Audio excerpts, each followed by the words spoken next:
Guys, welcome back. We have a banger of an episode for you today, and we're not sure today's guest needs an introduction, but for those of you that have never heard of James Newbury, he's a 4 times CrossFit Games athlete with a top 5 finish.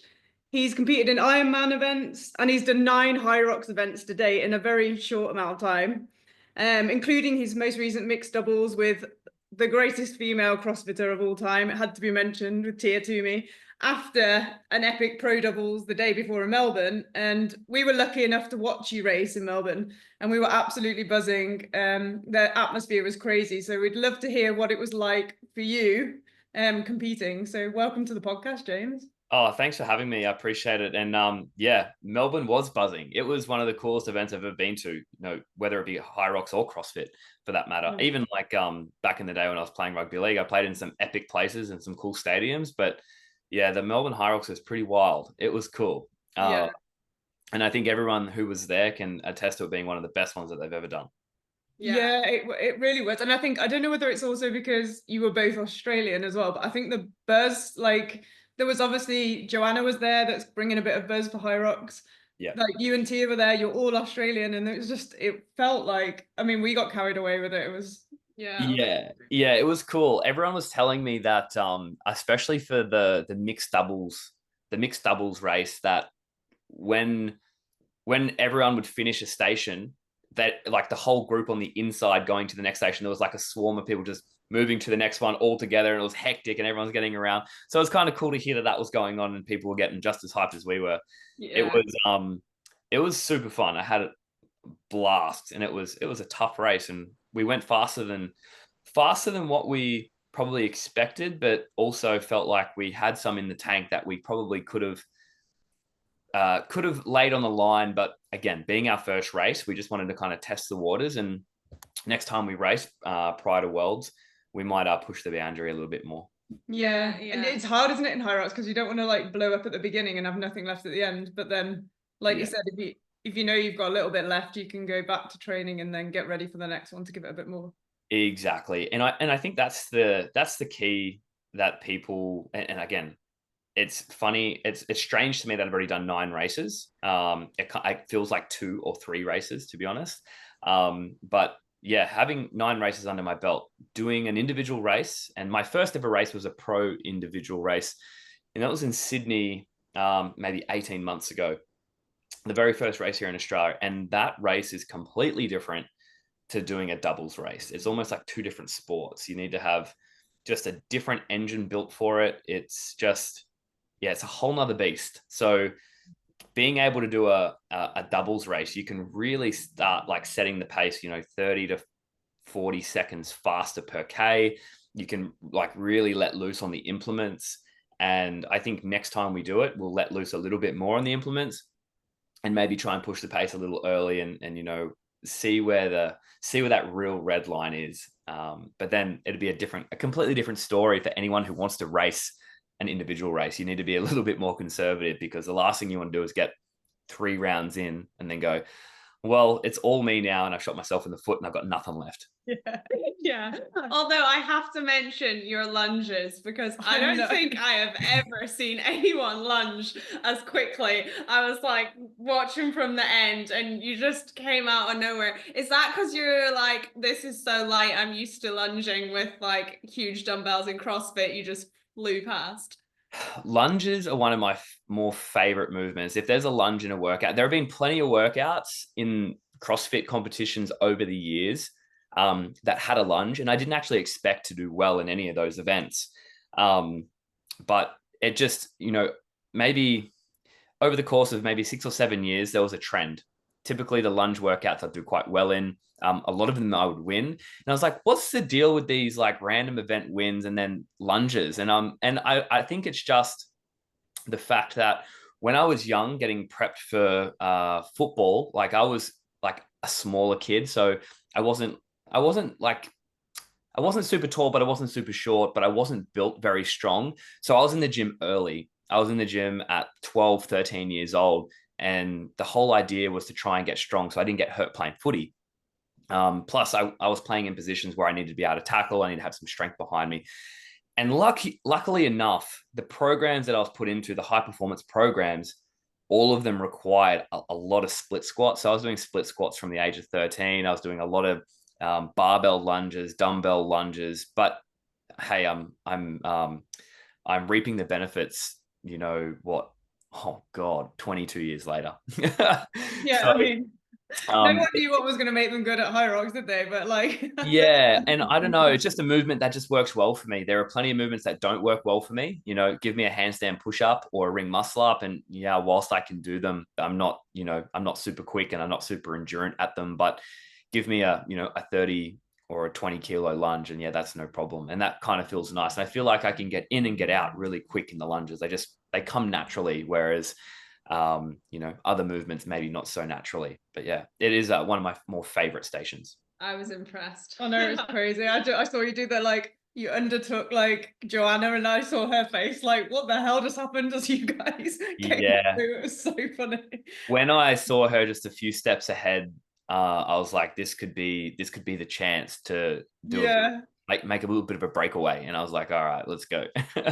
Yeah, no, it's cool though, but that's what's quite nice about like the head-to-head racing. And for anyone watching, they're the bits that everyone's like buzzing about, because it's like, oh, what's going to happen? And then I'm like, Joanna's going to go hard on the run now because you've just gone past.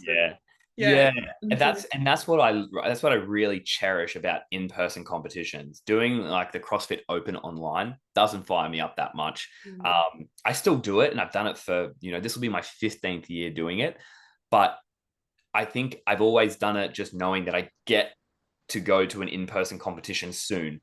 And that's what kind of motivates you to do it. But, if the whole competition, let's just say Hyrox was only an online competition, I don't think I would be competing, because like the in-person stuff is why it's so fun and intriguing. And that's why I love regionals, or Torian Pro or CrossFit Games. You get to do an in-person competition and you get to see what people are capable of face to face. That's usually a big difference.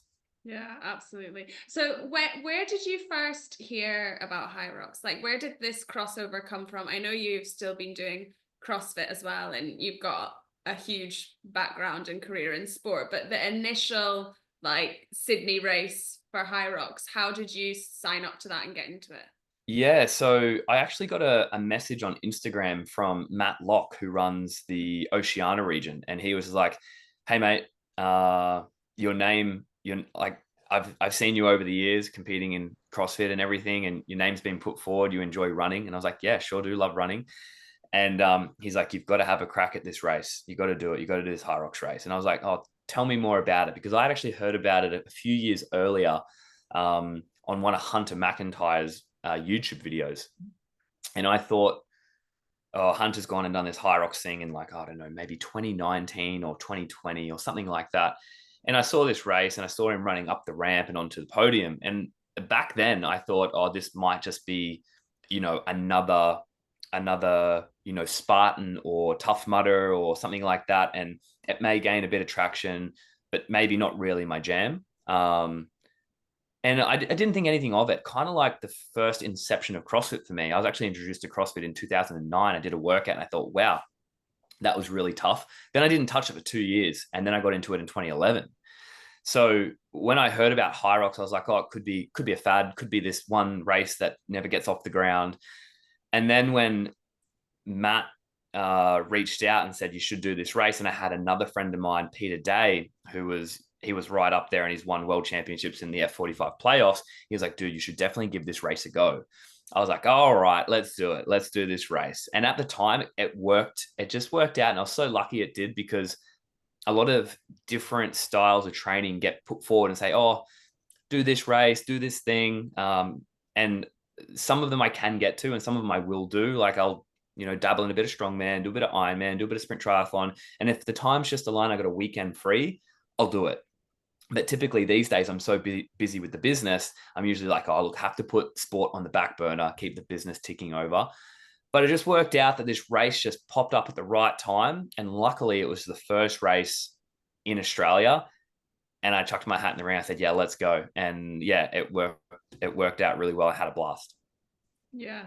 Yeah. I think it's also probably nice that there was one in Australia, because I know it grew in the UK and Europe like first, but Yeah. it wasn't a massive, as much as Australia is very big for traveling across, like it wasn't such a commitment to come overseas. You could do one and have a go closer to home. Exactly. And I was so blown away with how many people were hyped about it in Sydney already. And I was like, okay, this is definitely a thing and people are going to love this. And after my first race, mind you, at the time I wasn't super fit. Like I remember getting around about halfway and thinking, oh, this is rough.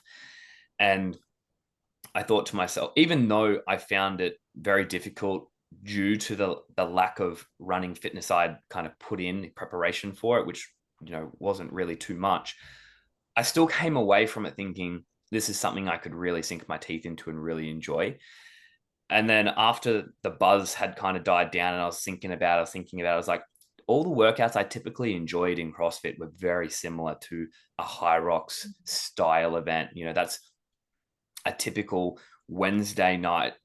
We used to call it, when I was getting ready for an Ironman, we used to do this workout every Wednesday night. And it was a different workout every Wednesday, but it was about a 60-minute AMRAP. And the guy who was running it, Matty White, used to call it the Blood Eagle, and it comes out of the Vikings, the Vikings. But it was like he had this big eagle at the top of the hill, and it'd be this run, this 800-meter loop, and up, and you do 50 wall balls, run back around, and you do 20 tire flips, run back around, and do another one. You do it for an hour. It reminded me of that. But I think that was one of the key things that got me really fit for the Ironman. And I was only doing 7 to 10 hours of Ironman training. And so I was like, okay, here's the thing. This stuff makes you really fit. It makes you really, really good at holding threshold. And I was like, this has a lot of crossover into the CrossFit space. So I need to do more of this. And it's also kind of similar to a Sunday session that we would do, just during the season of CrossFit. You know, you do a 40-minute EMOM or a 50-minute EMOM. So all this stuff was very similar to what I enjoyed. And I would much prefer to do a 60-minute AMRAP than do, 5x5 back squat, 5x5 snatch, 5x5, whatever other weightlifting movement. I don't mind weightlifting, but I prefer slightly biased towards the endurance side of things. Yeah, and I think you probably like encompass the whole like being fit for everything. Like you're just fit. When you said like if an event turns up, you'll just go and do it. It's kind of like you keep a certain level of endurance, a certain level of strength. Yeah. You're happy to train at threshold. You get all your sprints in, so you can kind of turn your hand to anything, can't you? Yeah. My motto throughout 2024 was always ready. So it doesn't matter what was on the cards. You could, any given day, someone could say, yep, we're powerlifting today. It's like, yep, cool. And we'd put up a good total. Or the next day you'd be like, okay, we're going to do a 3K open water swim. Yep, sweet. We can do that no matter what. And then, the next day we're going to, do a Hyrox or do a strongman competition or pick up an Atlas stone or whatever it may be. Always be ready for whatever. And that's something I've always enjoyed. Or even better for me, which I love, and it's like favorite pastime is playing touch footy. Like, be ready for a touch football game. Like, be ready for that. Be ready to go for a surf. Be ready to jump on a paddle board and go out and paddle, like surf lifesaving, clubby.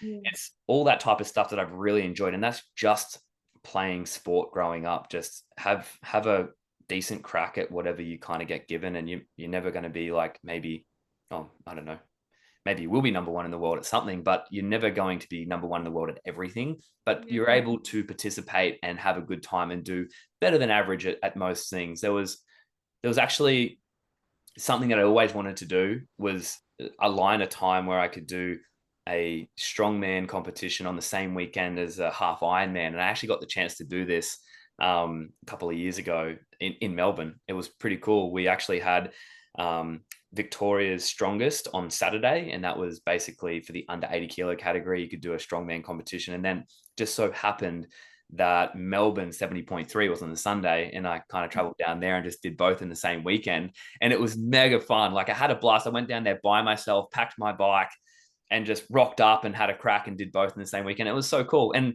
I didn't document a thing. I just went down there, no camera, no nothing. I kind of just like took a couple of video and selfies on my phone, but I really should have documented it because that was a hell of a time. Yeah, that is epic. It's like the original hybrid. Like everyone's talking hybrid athlete, but it's like you're doing it anyway, and you do it for you because you want to be ready. It's not the, it's become like a bit of a thing now to be a hybrid athlete. But there's people have been doing it for that, their whole lives. Yeah, just love competing. I think that's what it comes down to. Love competing, putting yourself to the test, and seeing how good you can get at a bit of everything. And it's just fun. It's a good test of character. It's a test of your ability to endure something different, and your ability to endure, if you're a runner, your ability to endure a run is good. But how do you go enduring, a game or a team sport? Like what does your brain do when you have to deal with other people at the same time? Or how does your brain go what if you have to jump in the ring and you do a wrestling match or something like that? You never know what's going to come at you. Like it's kind of cool. And I think that might be, I think I'll be definitely doing Hyrox for the next few years, just because it's so fun and it's great fitness. But who knows, maybe there's some like combat sport that I might like to, chuck my ring for. Who knows? Why not? And have you always like believed in yourself to be able to compete and do well? Or is it something, I know that like you were training CrossFit for quite a while before you kind of broke into qualifying and getting to the CrossFit Games. So how did you like keep going? Like how do you have that belief? I think that was instilled in me from a young age. I think my parents were very, very good at making sure I wasn't I stayed. I think they were very good at encouraging me in the right way. Mum and dad, they kind of just made sure we always got to sport. They made sure that, I was always a good sport, even if I lost a race. If I lost a race and I, cracked the shits, they would just be like, not on, not bringing you back here if you do that. And so I learned quickly that you had to take the wins and the losses, in the same step. You don't want to gloat if you won, and you don't want to seem sour if you lost.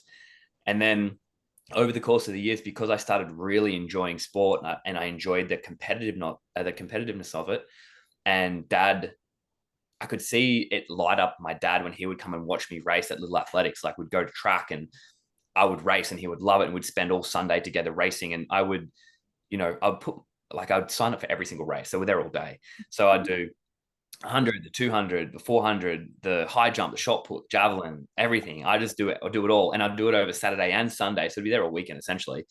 And I would have such a blast doing it that it used to put a smile on my dad's face. And then when I started getting decent at it and, committing a bit of extra time to it, and, when you start getting props for the things that you can accomplish, it intrigues you to do more because, you're getting a pat on the back, you're feeling good about what you do, it's healthy.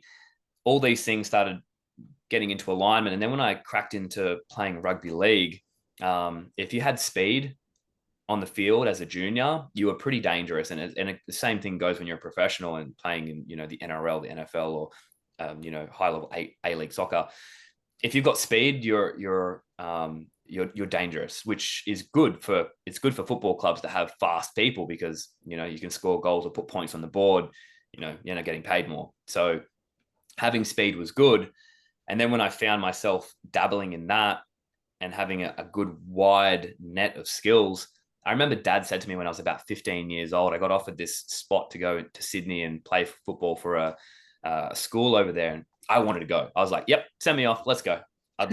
Let's do it. And dad said, it's you're only 15. You can take your time. You don't have to commit this early. And in my mind at 15, I was an adult. So it was just like, no, I got to do it now. And he's like, no, take your time. And back then he kind of said to me, he's like, look, to be honest, you're at an age where whatever sport you wanted to commit all your time to, you'll be good at. Like it doesn't really matter. You could be, if you wanted to pick up a tennis racket and have at it, no doubt you could become competitive.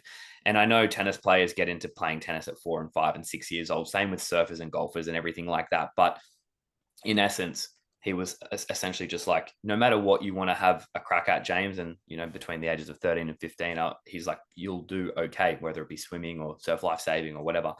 So I always had that in the back of my mind. And I don't think that was that wasn't a gloating thing or saying like, you're really good at this stuff, but it was more of a confidence thing. It was, I think he was pumping my tires to give me confidence to try everything. And I think that's what was really good, because then I wasn't afraid to go and have a crack and fail. Like I didn't mind it. And I've failed heaps. Like there's plenty of sports that I'm not great at, but I think it just, what he did unknowingly at the time just gave me confidence to have a go at everything. And then I just found myself dabbling in a lot of things. And when you dabble in a lot of things, you build good motor patterns, you build good skill acquisition, you build good endurance, you're good at short, fast, medium, long, heavy, light, whatever. And it was just always about play for me. It was like play, go out and play, have fun. But when the siren or the buzzer goes, it's game time and you're competitive and you want to win. And that's what it was always about. Yeah, because CrossFit, like you, as something to train for, I imagine can be quite challenging with the highs and lows and the failing of, like, you know, there's so many movements, so many new things come up at competition, so many like gymnastics elements, and whereas Hyrox is something to train for, you know what you've got to do. So how do you find the comparison from one to the other? Yeah, it's interesting because like you said, CrossFit has so many facets that you have to be ready for. And you typically, you know, maybe 80% of what's coming up at, you know, the CrossFit Games. 80% of it you can kind of guesswork's there, and there might be a few things that you'll have to adapt to on the fly. Whereas when you do a Hyrox race, you're out there, you know, you've got this one race, maybe two, but say one, that you're going out there for. It's going to be about 60 minutes long. You need to be as well prepped, prepared, and ready to rock and roll for that one race. Very, very different than a 4-day competition at the CrossFit Games. That is, you need to be at your peak strength and at your peak aerobic capacity and at your peak lactic threshold. And you need to have the right arousal level to get you fired up for whatever it is in between. Whereas this is like, we know we're going out there and we're running a K, and then we're doing this, and then we're running a K, and then we're doing this, and then we're running a K. So slightly different, but it's nothing that we haven't done before. So it is familiar to a degree, and it's not like it's completely new. So I find training for this it's calming for me. It's very calming. It's very calming because I don't have to stress myself. Like, running is a favorite pastime. We needed running for everything that I did as a kid. So, you know, I ran for Lille Athletics, I ran for rugby league, I ran for surf life saving, I ran for touch football. Running was always part of it. Typically, CrossFitters don't love running. So if there was a running event, I used to have to try and make bank there because, you know, I wasn't gifted with like superhuman strength. So I had to really, really work on that. And so now, knowing that I need to run and my running ability has to be better, and then all the movements in between, I worked really hard on trying to get the rowing, the ski, the lunges strong during my whole CrossFit career. So yes, whilst I need to work them a lot to make sure I can do them and get back onto a fast run, I know what I'm in for. I know what I'm in for all the time. And it's not so varied. And a lot of the stuff that we are doing, again, I'm a little bit more biased towards anyway. So, you know, it's a smile on my face knowing that I get to go do a Hyrox session rather than knowing that I've got to go lift weights for 2 hours and then I've got to do all my conditioning. Yeah. CrossFit session, you know, and I haven't done that in a long time. But in saying that, you know, doing again snatches and presses and heavy deads and all those things, whilst I will still do them, you know, maybe once a fortnight, and that's what I've been doing for the last couple of years anyway. And you know, the results, like in my mind, are still just as good. Like, to be honest, I'm probably as strong as I've ever been, which is really random because we would lift the better part of 7 times a week in some format, whether it be strongman, powerlifting, or Ollie, and then even to a degree bodybuilding. And now I'm touching on, you know, each one of those elements maybe once over a fortnight period, maybe once a week at most. and the strength numbers are all still just as good as they've ever been, if not better. So it just kind of gives me a bit of clarity and a bit of reassurance that it's not going to go away. So I can really hone in on the running. And that to me is calming. It's just calming knowing that's the thing. Yeah, totally. And then talk about your rowing. I just thought back to Melbourne. Like, you had a really interesting technique where you obviously drove very powerful and a big pull, but then you kind of let the handle go, take a deep breath. Were you getting your heart rate down? Were you trying to like? Yeah. Someone actually mentioned that this morning, saying, "Hey, you looked really relaxed on the rower." Yeah, it's very relaxed. I was like, you must be like your heart. I just wanted to know what your heart rate was, because I was like, everybody else was keeping quite a steady SPM, and yours looked like you were doing about 20, 19. Yeah, so I think the cadence on the row probably would have been about 23, 24, and I think most people would hold, somewhere between 28 and 32-ish. That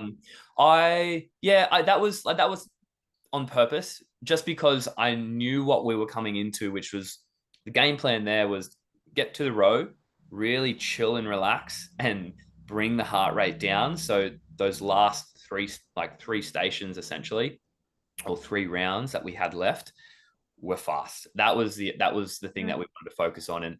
And for me, rowing at that pace, with that type of cadence, quite easy is it's quite relaxed and easy. And I think Calming. Yeah, it's calming. Yeah, it was calming. Exactly. And I really wanted to be calm there. I really wanted to be relaxed and calm, because I know what it's like to blitz the rower.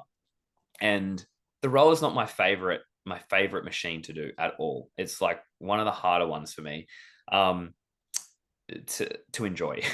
To enjoy. So I knew that if I was doing like a really strong, fast, like almost like rebound piston row, like I would for a sprint, my quads would be really jacked, my hammies would be really jacked, my lower back would be jacked, and then my run would suffer. So the idea was to make sure it was really reserved so the run was quick. And that's all I really tried to do. And I think my heart rate coming off that probably would have been about maybe 150, maybe 155, but I was pretty high during that race. Like, I did check it, and I think I peaked at 195, and that's very, very high for me. Very high. Like, typically a max effort for a 15-minute workout would be about 180. Between 180 and 185 is typically the highest I see it ever. To see it at 195 I was like, oh, I've really worked hard here. Yeah. No, it was cool though. It was like I was standing watching, and there was a few people talking about it as well. Everyone's like, oh, what's going on here, because it was so dramatically different. But yeah, I could see the reasons behind it. I may continue it, or we may try and pick up the pace. I'm not sure yet. We'll figure it out. Test and adjust, isn't it? Test and adjust. Yeah, test and adjust and see what feels good, because hey, maybe if I did go 28 to 30 cadence and I was pulling, say, 5 to 10 seconds faster per 500, I could have really been in the hurt locker for those last few rounds. Yeah.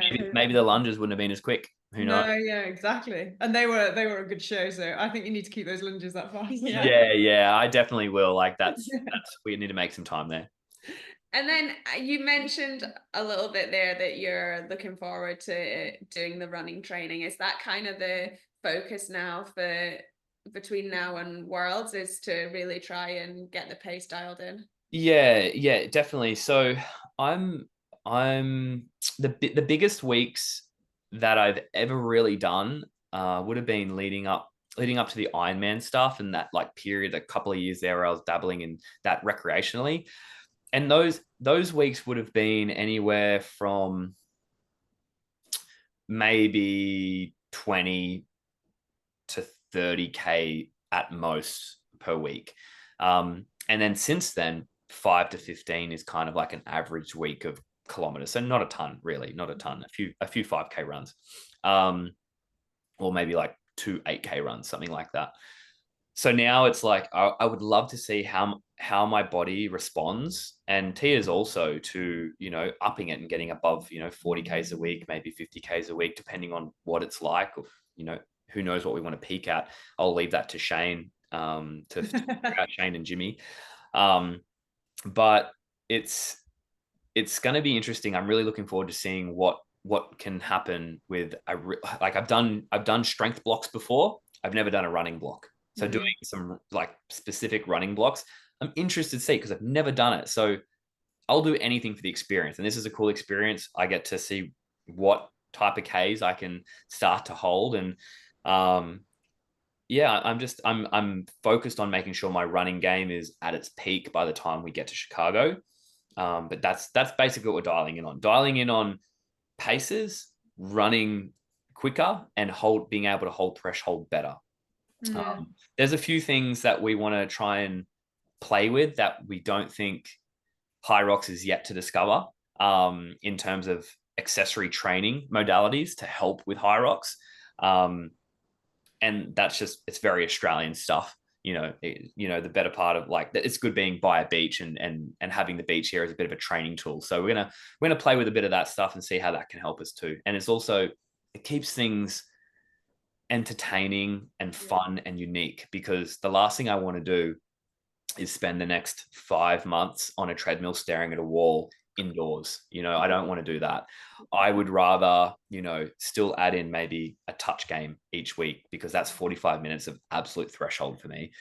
And then, maybe find some good sand runs, find some good trail runs, like that type of stuff I really enjoy. Plus a few other different modalities. But we think we can tweak a few things, but definitely running is going to be the huge focus for us. Yeah, and then I guess it's it's super exciting because, like you say, you've not done that before. So it keeps Hyrox exciting as well, because it's the same movements. Is it a balancing act between like keeping your strength and doing the run training? Because naturally people would say that you do a running block and you lose some of your strength. Yeah, I think if you do it, I think if you want to believe that you're going to lose strength, you're going to lose strength to a degree. Like, I think some people will say, oh, I'm weak now. I've just done a running block for the last 12 weeks. I can't lift what I did before. But I can tell you right now that even when I was doing the Ironman stuff, I didn't lose much strength at all, to be honest. Like, I didn't really lose much, as long as you're touching on each of the big compound movements, at least in my opinion, once a week. Obviously, over the course of years, it'll dissipate off if you're touching them just once a week. But for the most part, it'll hang around. But again, when you do lift, when you do squat, back squat, front squat, deadlift, bench press, strict press, heavy pull up, when you do them, I would be aware that I can't just do them and go through the motions. It would be a good 2 to 3 sets near max, reps in reserve, only having a couple left in reserve. So you're almost getting to failure or absolute fatigue. And if you're doing that on fresh legs and your body is getting that stimulus, you're not going to lose too much strength at all. You're just not, it's not going to happen. And then you can still pump Ks into the legs running thereafter. And your running ability will obviously shoot up and go through the roof, but you'll be maintaining strength for sure. At least maintaining enough strength. Yeah, absolutely. And right now, I mean, we've seen that, like, you guys all train really early over here, like 5 a.m. and stuff like that. Oh, it's the best, isn't it? What the hell? We were like, really? This is normal? I was like, what do you go at 4 and eat? Like, it's basically the middle of the night, and then you're smashing out like massive sessions at like 5 a.m. But what does we see you do like group sessions? You obviously train with your partner Lauren as well. Like, you do like bits with Tia, you do all these different sports. Like, what does a typical training week look like for you? Yeah, so I guess typical up until now, it's going to slightly adjust from here on in. But what I can just get around, like lifestyle wise, Loz and I love getting up and training down at the local gym down at Atora. So down in Burleigh, we've got a good couple of friends down there. They run that place, and it's just awesome fun. And we just do classes. Like, I don't do any extra sessions outside of just doing their class, because their classes are so well programmed that I get in everything that we could possibly need. Lauren loves it. I love it. We get a bit of bodybuilding in. It's what it reminds me of is very old school CrossFit football programming, which is they'll back squat, they'll power clean, they'll strict pull up, they'll strict ring dip, they'll split squat, Bulgarian squat, they'll push sleds, they will do plyometrics, You'll do, a lot of bodybuilding accessories as well, but then it's very heavily based on conditioning as well. So erg conditioning, running conditioning, and then that's where the functional fitness kind of blends in. And, you'll finish off with an AMRAP or an EMOM or something that's going to get you mixing those facets together. That encompasses everything for me. Yeah. So that would be a typical morning, 5 days a week, 6 days a week. And then we would, prior to now, maybe run 2 to 3 times around that. And that could just be a 5K chill jog. That could be a run at the track. That could be a sprint session. It could be just, an average 10 by 120, like flying 120s or something like that. And that's like a typical week, really. Like that's kind of how it's been since the CrossFit Games. Prior to the CrossFit Games, it was like that up until about 3 months out. And then we started upping the ante, and it was like morning session, probably 90-minute block, afternoon session, probably an hour block. There have been times in the past when I was training CrossFit full time where it would be track session in the morning for 90 minutes, straight to the gym for 2.5, 3 hours, have a break for 2.5 hours, back to the gym for 4 hours. That was like a typical 5-day-a-week exercise. Wow. So volume was extremely high. But nowadays it's like an hour in the morning and roughly an hour in the evening. And now we will probably mix and match that type of stuff. 5 days a week. On the 6th day might be a auxiliary swim session or something like that, and a day rest. And you got to add in a day rest there as well. And I think the rest is important, because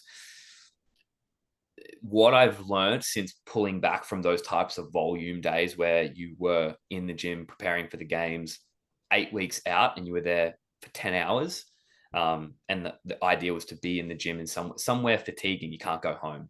Be somewhere fatiguing. Even if you're not working out, you're still stuck in the gym, eating your food, chilling out, having chats, stuff that fatigued your body in different ways, because that's what the CrossFit Games is about too. Because even when you go home or go back to your hotel, you're still under pressure. Like you've got this pressure sitting over your shoulders for that whole 5-day period. So now what I've learned since doing that high volume is you really have to make the most of those rest days, because that's where all of the good work that you do, the farmers carries, the rowing intervals, the running intervals, the hill sprints, the whatever you're doing, all of that gets consolidated into better performance on the rest days. And if you're not prepared to take a rest day because you feel like you're getting behind, you're probably shooting yourself in the foot. I really do believe it. So that's kind of what a typical week would look like. Some type of session in the morning for about an hour to 90 minutes. And maybe now progressing on, we might have to jump out of all of the classes and maybe do one class a week, because we just love working out with other people. Like it's favorite thing to do. If I could do it all doing classes, I would. Yeah. But if we want to really ramp up and peak for Chicago, it might be one of those sessions on like a Saturday, and then the rest of the week we dial into a structured program Monday through Friday, and then we structured running program in and around that, whether that's in the morning or the afternoon or vice versa. Yeah, that makes sense. And you touched on recovery. I mean, I know you've got your supplement company as well, which and you use all plant protein, which we love because that's exactly what we do. And then we know that you're big into your recovery with all your ice baths and your like, could you talk to us a little bit about recovery, about like the nutrition side and the any tips? Yeah 100%. So if it a myth, you need meat to be fast or you need meat to be strong, it's like not the case. You can do it all. And again, it's just about making sure you're getting in enough protein, an adequate amount of protein to support what you've done to your body during that day and the days previous. And if you're doing that, you're doing well. Now, people will say that they're fueled, but when I take a look at how many carbs they're eating, they're usually not eating near enough. So it's making sure you're carved to the degree that you need for your sport, making sure you're getting an adequate amount of protein. And I'm not like nothing ridiculous, because I think we don't need as much protein as what everybody says. But in saying that, make sure you're getting in enough protein. All mine is plant-based. I'm vegan, have been vegan for 6 years. And get enough protein in, get enough carbs in to support the exercise that you're doing. And then fat, I just eat intuitively. I just have the fats intuitively, that when I know I'm craving a bit of peanut butter or almond butter or walnuts or Brazil nuts or avocado, I know that I need some fats. So I might make, a chocolate avocado mousse or something like that with a bit of raw cacao. Now, in saying that, when you've nailed your macros and you know how many carbs you should be having, and just so for reference, so people can have a bit of an idea, I'm probably 90 kilos at the moment, a little bit heavier than I've ever really been, which is funny because I'm doing more running than I've ever done, but I'm about 90 kilos and I roughly have about 150 to 170 grams of protein per day, roughly somewhere around there. Some days a little bit less just because, life gets in the way. Some days I might get in a little bit more because I'm just, being a glutton for the day. Anyway, so that's about roughly what I have in terms of protein. Carbohydrates would sit anywhere in the vicinity of 450 to 650 grams a day. So just depends on what I've got access to. When I'm at competition, like CrossFit Games, I'm getting close to 1,000 grams of carbs a day. That's like CrossFit Game stuff. And then in terms of fat, at a guess, again, do this in quite intuitively, I would say anywhere from 60 to 100 grams of fat per day, depending on what it is. Maybe sometimes a little bit more. And that's kind of like a typical kind of estimate for me. And again, every day is different and I don't eat the same foods day in, day out. But what I will say, once you've got the macros down, Pat, the idea is to get diversity. And I've always recommended this to everyone who's looking at doing a plant-based diet, or even anyone who's eating an omnivorous diet. The key here, because I don't care if you want to eat meat and drink milk and do cheese and do yogurts and all that stuff, power to you, up to you. Like, I'm never going to press my ethics or beliefs on anybody else, especially in terms of performance. Do you. But what I will say is color and diversity is just going to make you better. If we can help the gut work well and we can provide good prebiotic fibers, polyphenols, polysaccharides, micronutrients, trace minerals, different antioxidants, and we're getting in a variety of different colorful food, it's only going to be a benefit for not only your sport now, but your longevity later. And I think that's been a big reason as to why I've had a long career, nearly 15 years doing CrossFit, and I'm still not injured. Like, that's the thing. I'm still not injured. I still feel great. I still feel like I'm early 20s. And I think that just comes down to having a good, wholesome, nutritional lifestyle. It's not really a diet. It's just making sure that when I'm choosing foods, I'm getting variety and color. And so I would usually say aim for 30 different types of plant foods per week. Even if you are, eating your chicken and your fish and your steak, still try and get in 30 different plants per week. If you're getting 40, you're going to be like absolutely superhuman. That's great. Then I would say on top of that, other things to note that help with recovery heaps is try and get in some type of fermented food every day, whether that's kimchi, sauerkraut, fermented coconut yogurt, tempeh, miso. Try and get in something fermented. That'd be really, really good. I always recommend getting in some type of mushroom every day. Definitely go heavy on berries. I'm a huge believer in smoothies. I feel like I can digest it a little bit better. It's already blended up. So I'm a smoothie king, and so is Lauren, smoothie queen. We love it. We'll do like 3 smoothies a day, and they're jam-packed, probably 800 calories just in a single smoothie, but love smoothies. And it's just quick and convenient because we do, like, Lauren has her own business that she runs. I've got mine. And so we're under the pump all the time. So it's like from training to work, to training to work, to work, to work. So it's, it has to be convenient too. So we just jam as many different berries and colorful foods into our smoothies. Then on top of that, I would also be looking at trying to get in some type of bean most days as well, whether it's a pinto bean, black bean. And I just think these types of foods are just going to help you live a long time.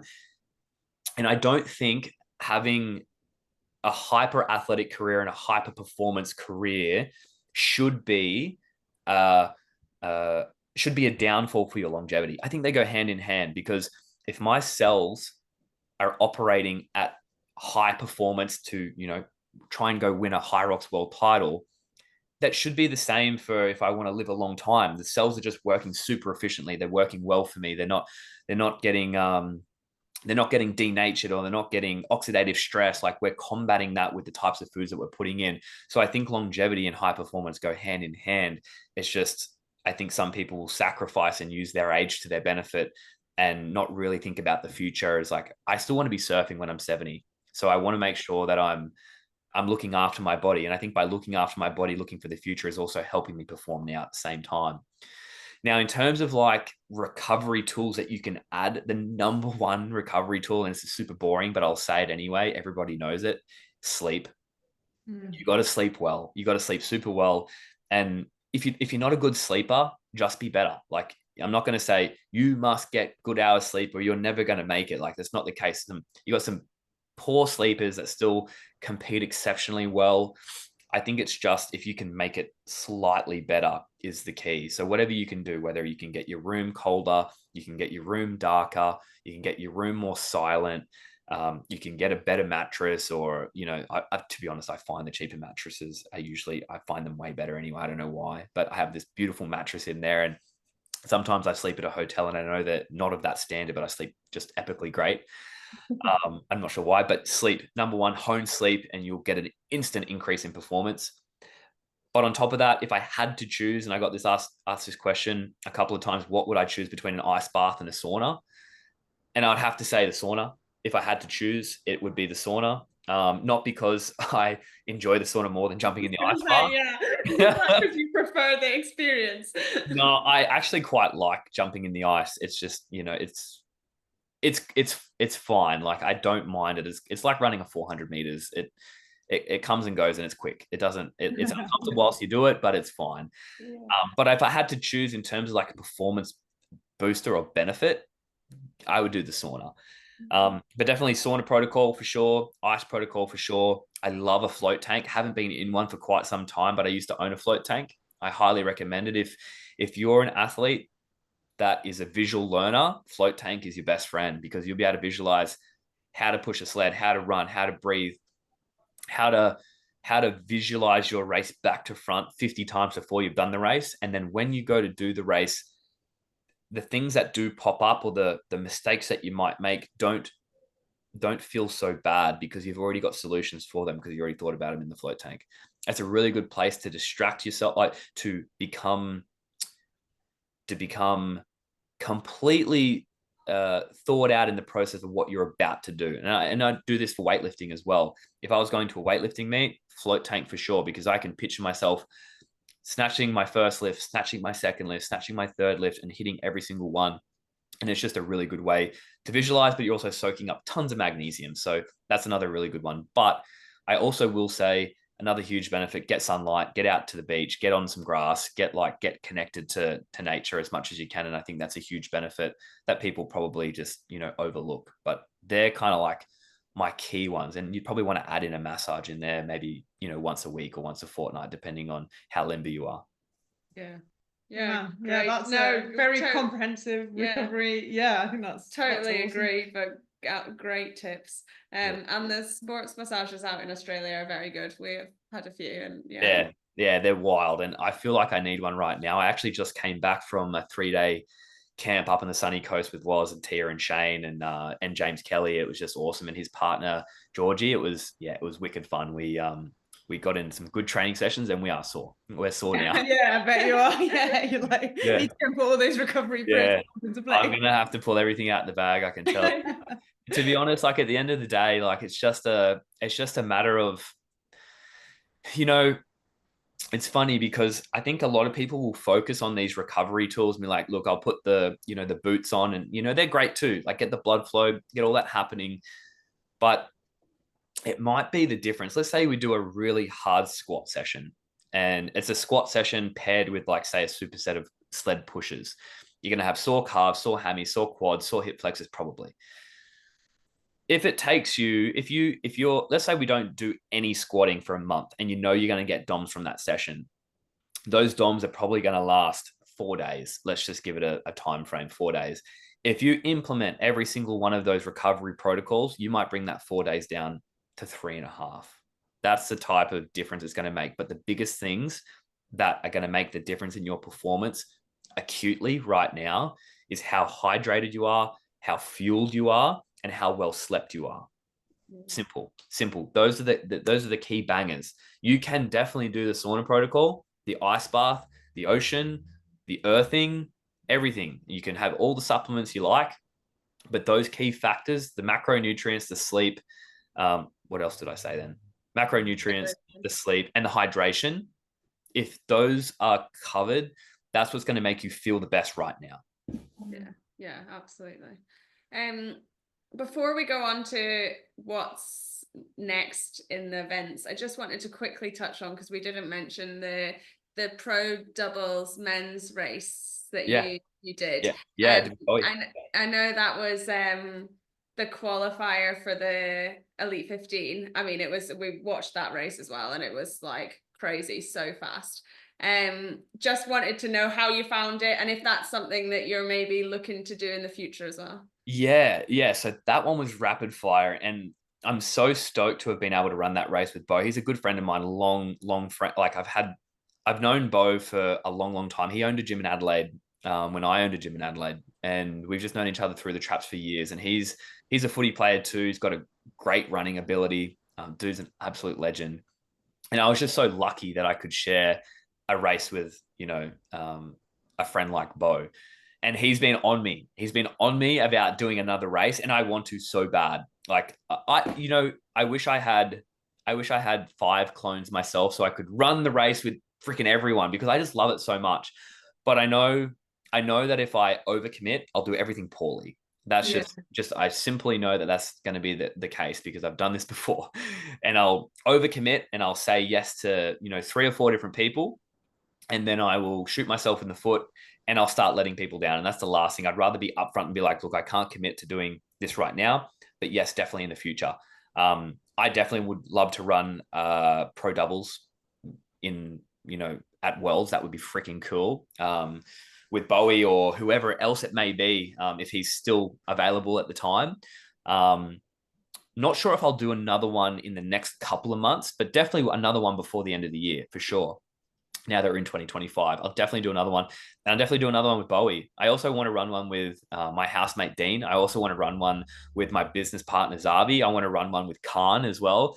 I've been on to Khan about running one as well, and he's like super fired up. So I definitely want to run a doubles with all those guys for sure. And I will do my best to try and get them done this year.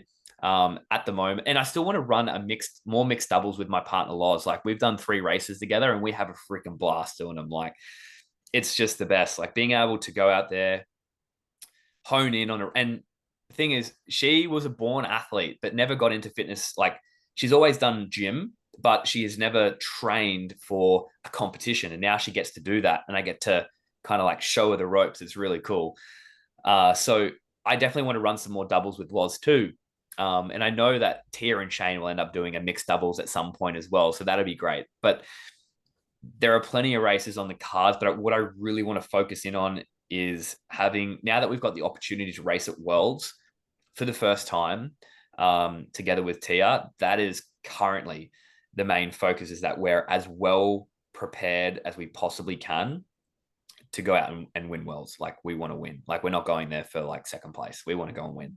So we're going to get ourselves as well prepared as possible. And that also gives Lauren a chance. She's going to work on her running game as well. She's going to work on her sled games, everything else. She's great at wall balls.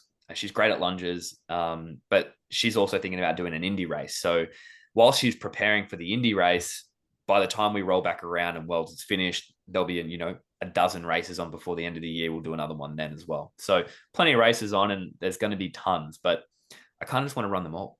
That's the thing, isn't it? And like, that's the nice thing about Hyrox, is that there is like the doubles and the different categories, and you can do like so many with so many different people. But I just thought we had to mention the one with Bo, because like we watched that race as well, and it was a super fast race. And I can't believe how fast it was altogether. And it just showed me that I need to become a faster runner. Like, I just have to be a faster runner like at the end of the day. I was like, I'm too slow. I'm too slow. I need to get quicker. And, that's just that. And that's intriguing. That's so intriguing and exciting for me to be like, okay, cool.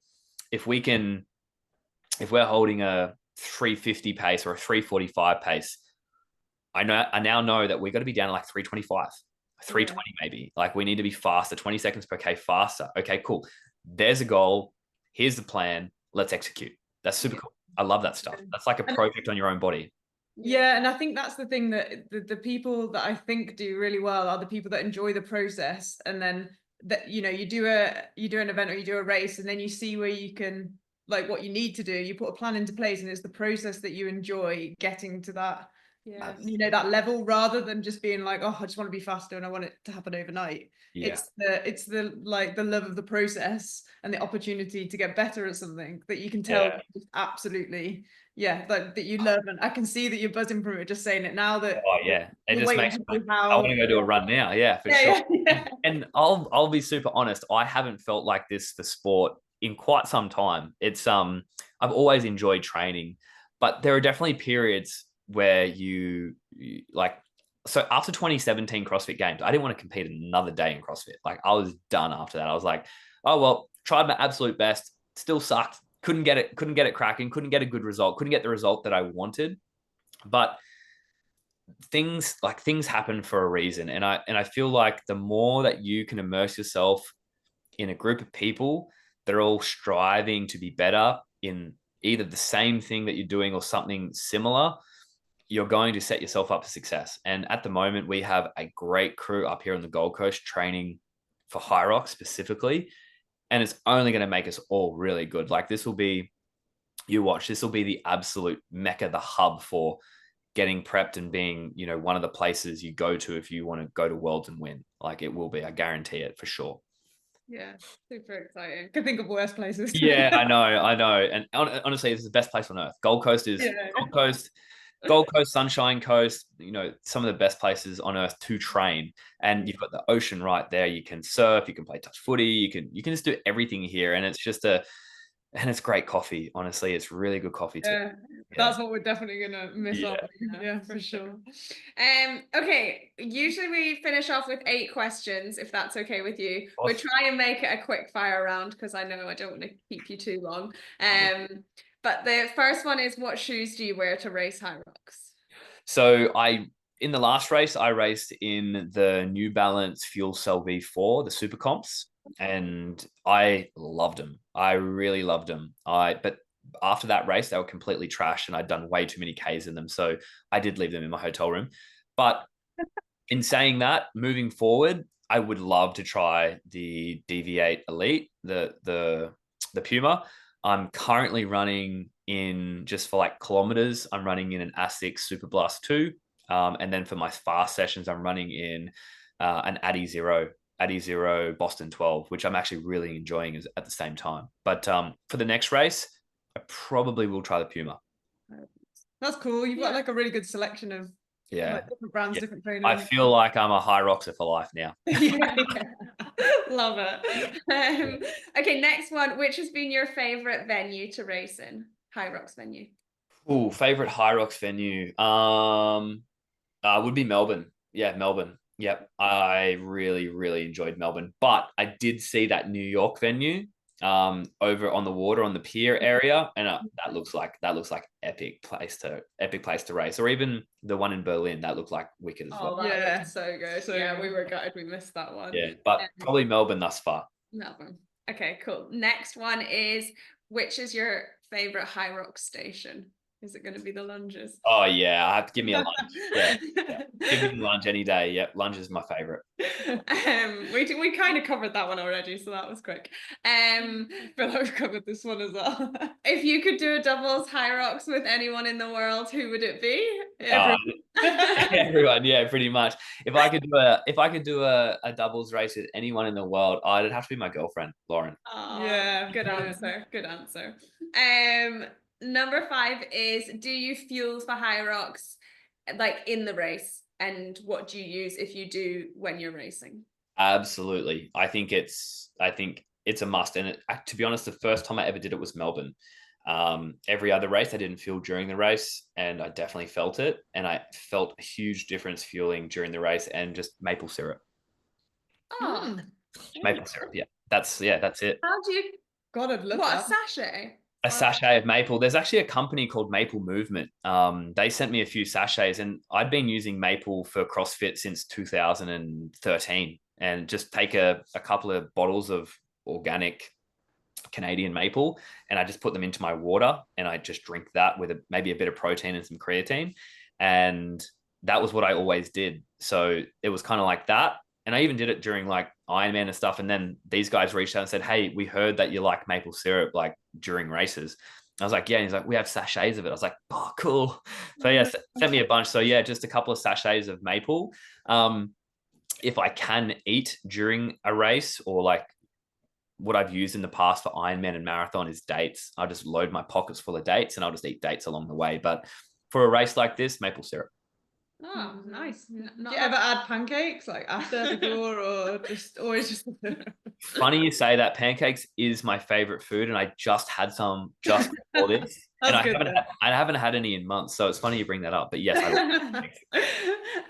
Okay, next one. What's your favorite type of training session for Hyrox? Like a format or a long run? Probably my favorite. Well, my favorite type of session, it probably has to be like a partner session, a partner style session for, you know, the better part of 45 to 60 minutes, but with a massive group of people. Like get like 10 partners together and do a big throwdown. That type of session fires me up. I love that stuff. Yeah. Almost like a big Saturday morning throwdown at the local gym. Like that's kind of like what I enjoy. But another session that favorite pastime types of sessions that make me feel very, very, very fit is like a sand dune run. Oh, that makes you feel fit. Yeah, it makes me feel really good. Yeah, makes me feel unfit. Yeah, but when you finish those sessions, you're just like, no one else is doing this. Like, yeah, fair. Yeah, probably not. You're in Sydney, right? Yeah. Have you been to Cronulla Sand Dunes? No, but maybe, I mean, this is our last afternoon here and we're off to New Zealand, so maybe that's what we need to do this afternoon. If you want one of the most brutal sessions of all time, go do that. Okay, noted. We'll touch base whether we do or whether we're busy. Okay, next one is, in a nutshell, why should someone sign up for their first Hyrox? Why should someone sign up for their first Hyrox? I think if you've had the thought about maybe you should do it, that's enough. That's enough for me to know with the experience I've had with Hyrox. That's enough for me to know that you're going to love it. At the end of the day, you're going to have a blast, because it's not just about the race. It's also about the environment that you're in, the atmosphere that you're in, the accomplishments that you'll be able to achieve, the tests, the battles in your mind that you'll have to have. You'll come out the other end and you'll think, I have to do this again. And anything that makes you do that, you should definitely do it. And if you've thought about it, or it's intriguing, or, you know, you're a runner and you want to dabble, or you're a functional fitnesser and you want to dabble in a bit of running, you just have to take the leap, and you got to try it. So I would just say why not, right? Why not? Yeah, for sure. Absolutely. Totally agree. And then the last question is there anyone that you would like to hear more from that we could have on the podcast? A type of person or a specific person in Hyrox? Yeah. Yeah. I think I would have you had Alexander Ronkovic on? Number one. We need to get him. He's so intriguing. Yeah. So it's funny. I've never spoken to the dude ever before. But I saw we like each other's stuff on Instagram. It's pretty cool. It's like I've never met him, never spoke to him or anything, but I saw the video that he put up of him when he first started, and it's him failing like wall balls and, you know, having to take a break on the farmer's carry, and now he's winning world championships. That's a pretty cool story I'd like to hear about. Yeah. I think the other thing is, Ollie, like, he doesn't plan his training, I don't think. He just trains to feel like that day. Yeah, no, that's what I wanted to find out about as well. Like, he's a very different athlete, isn't he? Love to hear about that. That's super cool. But aside from that, have you had a chat with Joanna yet? Yeah, we have. Yeah, I think they're just about to go live. So yeah, we did a roundup after Melbourne. So. We did one when she first started, and then one now she's won a major, and it's crazy, like the difference, you know. We were talking to her about loads of different stuff, like nutrition and things, and she's like, Oh yeah, I've started to do it now. I took some, but I didn't actually take it during the race, and it's like, Yeah. Oh well, she's yeah. she's a freak. She's so fast. I vividly remember her running past me in the race, and I was just like, what is going on? And this is me and Bo racing. This is me and Bo. She was racing in the night before. I think she was doing singles. Yeah, it was single because we were like, you guys got released. It was like a release. I was like, oh my god, the guys pro doubles are coming out because you could hear you coming. Like we were on the track, and then all the men came, and then like I don't know whether it was before or after, but yeah, Joanna flew past us as well, and we were just like, there she goes. Don't worry, she flew past us too. But lastly, last question for you: is it Brisbane that's your next event? Are you doing Hyrox Brisbane? Yeah. Yeah. Unless something dramatic happens and we go to Auckland, but I doubt it. But it'll be Brisbane. I think I'd just like to lock in us. We were supposed to be going to Waterpalooza in a couple of weeks, go do the CrossFit Throwdown over in Miami, but I think it's going to mess with the training too much, and I really want to focus. It's been a long time since I've had the urge to focus so heavily in something, so I want to make the most of that. But it'll be Brizzy next. Amazing. Oh, awesome. I think, yeah. Unless there's anything else you want to add or you want to share with anyone. No, honestly, I just really appreciate what you both are doing. This is great. I think the more information that can be spread about, just such a cool new sport that's just kind of, for us here in Australia, recently hit the scene. It's been around since 2017, but the more the better. And I think what you're doing is great. And thanks for having me. Oh no, we really appreciate it, and I look forward to seeing how it grows on the Gold Coast, because I think if we come back in a couple of years or something, it would be cool to see how much because you guys you are killing it, and the group of you that are there are all doing super well. So yeah, it'll be the place to be if you want to be good at Hyrox, that's for sure. Yeah, we'll come back next time and do some sand dune runs. Yeah, let's go. Absolutely. Well, you're always welcome. Always welcome. Thank you so much. And to everybody listening, hopefully you've enjoyed this episode.